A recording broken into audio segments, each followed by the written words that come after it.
বৈষম্য বিরোধী ছাত্র আন্দোলনের সময় গুলিবিদ্ধ হয়ে নিহত দিনমজুর সজল হত্যা মামলায় নিষিদ্ধ সংগঠন ছাত্রলীগের মুন্সিগঞ্জের সাধারণ সম্পাদক সাজ্জাদ হোসেন সাগরকে 10 দিনের রিমান্ড দিয়েছে আদালত। দুপুরে মুন্সিগঞ্জ সিনিয়র জুডিশিয়াল ম্যাজিস্ট্রেট সদর আমলি আদালতে তাকে হাজির করে 10 দিনের রিমান্ড আবেদন করেন মামলার তদন্তকারী কর্মকর্তা। শুনানি শেষে বিচারক senior judicial magistrate Mohammad Ashikur Rahman তার 10 দিনের রিমান্ড মঞ্জুর করেন। এ সময় প্রিজন ভ্যান লক্ষ্য করে ডিম ছুড়ে বিক্ষুব্ধ জনতা। গত 5 আগস্টের পর দেশ থেকে পালিয়ে যান সাগর। পরে কোরিয়াতে অবৈধ প্রবেশের অভিযোগে আটক হলে দেশে ফেরত পাঠানো হয় তাকে। গতরাতে ঢাকার ড্যামরা থেকে গ্রেফতার করে ঢাকা মহানগর গোয়েন্দা পুলিশ।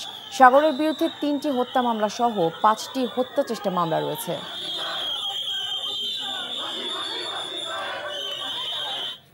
বান্ডেল থাকলে প্রতি সেনমানিতে টাকা বাঁচবে।